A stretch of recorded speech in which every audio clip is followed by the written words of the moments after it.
ప్రేమ అంటే ఏంటో మనకు అర్థం కావాలంటే ఆ ముగ్గురిని చూస్తే అర్థమవుతుందండి. తగ్గించుకోవడం అంటే ఏంటో అర్థం కావాలంటే ఆ ముగ్గురిని చూస్తే అర్థమవుతుందండి. కుటుంబాలు ఎలా కట్టుకోవాలో తెలియాలంటే ఆ ముగ్గురిని చూస్తే అర్థమవుతుందండి.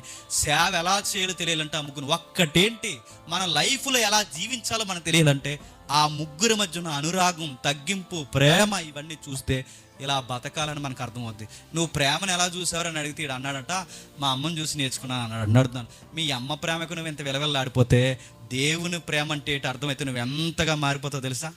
అది తెలియాలంటే ఆ ముగ్గురు ఏమై ఉన్నారు నీకు తెలియాలి, గుర్తుపెట్టుకో. ఎదుటి వారిని గౌరవించడం అంటే ఏంటి తెలియాలంటే మా నాన్న చూసి నేర్చుకున్నాను అనుకో, గుర్తుపెట్టుకో. మీ నాన్న గౌరవం ఎంత ఆనర్ చేస్తే అసలు ఎదుటి వారిని ఎంత గౌరవించాలో తెలియాలంటే వాళ్ళని చూడు, ముగ్గురిని ఒకరి కొరకు ఒకరు ప్రాణాలు ఇచ్చేసుకునేంత ప్రేమ వాళ్ళకి.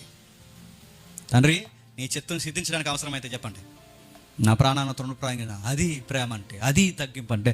వాళ్ళ ముగ్గురి మధ్య ఉన్న బంధాన్ని చూస్తే మరి చెప్తున్నాను, ఇదా దైవత్వం అంటే. దీన్ని హెల్దీగా ఏ చర్చ అయితే నేర్చుకుంటుందో ఆ చర్చకి మంచి భవిష్యత్తు ఉంటుందండి.